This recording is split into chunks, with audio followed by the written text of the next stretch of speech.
लेकिन मैं कंवल चौहान जी के पास चलता हूं, वो भी एक किसान है, उसके बाद अपराजिता जी के पास जाऊंगा। कंवल चौहान जी, आप भी कॉन्ट्रैक्ट फार्मिंग और जितने भी नए एक्सपेरिमेंट्स हैं वो करते हैं, आपका अनुभव क्या है? और क्या आपको लगता है ये किसान कानून वाकई किसानों के खिलाफ है? और अगर खिलाफ हैं तो आप जैसे लोग क्या सोचते हैं?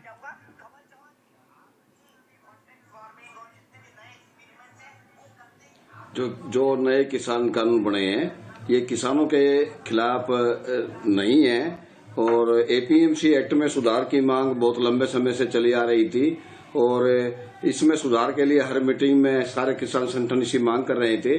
कांग्रेस ने भी अपने मैनिफेस्टो में इसको रखा कि एपीएमसी एक्ट में सुधार हो। और मैं एक आपको उदाहरण बताना चाहता हूं कि 2006-07 में हमने बासमती धान बोया। सनस्टार्स जो चावल मिल है उसने हमें हमारे से बुआया।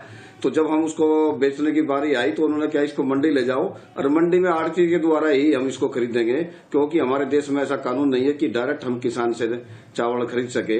तो हमारी समझ में भी आया कि हम यदि अच्छा उत्पादन करते हैं, जहर मुक्त उत्पादन करते हैं या अच्छी क्वालिटी का उत्पादन करते हैं तो उसको मंडी हमें ले जाना पड़ेगा और मंडी में ग्राहक इस किस्म के होते नहीं है। तो हमारी समझ में आया कि इसमें एक्ट में सुधार होना चाहिए और हमारे देश के माननीय प्रधानमंत्री जी ने, हमारे देश की सरकार ने इस कानून में बदलाव किया है। तो एक अच्छा बदलाव है, ये जरूरी है।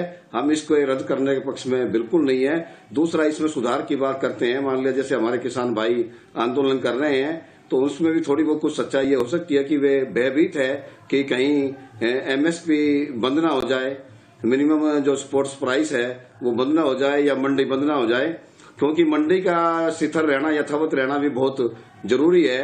क्योंकि यदि ये कंपनी आई 2-3 साल तक अच्छा भाव दिया, बाद में भाव नहीं दिया तो हमारा भाव कहां से तय होगा। इसलिए मंडी भी समांतर रूप में बनी रहे, ये मेरा विचार है। इसके लिए मैंने जो कल मैं कृषि मंत्री जी से मिला था और हमने ये मांग की थी कि यदि बाहर टैक्स नहीं है तो मंडी में भी टैक्स नहीं होना चाहिए, क्योंकि यदि बाहर टैक्स नहीं होगा तो सारे व्यापारी बाहर खरीदने चले जाएंगे और मंडी बंद हो जाएगी।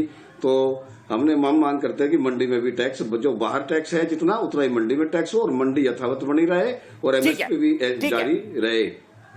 ठीक है, ठीक है, ठीक है। आप बेनिफिशियरी हैं, आपको लगता है कि कानून वाकई किसानों के